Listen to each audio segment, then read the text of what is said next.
पालकांनो, मी सुद्धा पालक आहे.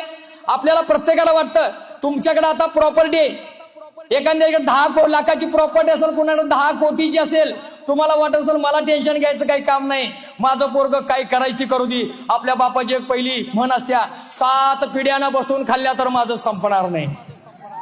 असं कोण तुमचं पप्पा म्हणतात का तुम्हाला कधी? म्हणलं तर अजिबात ऐकायचं नाही.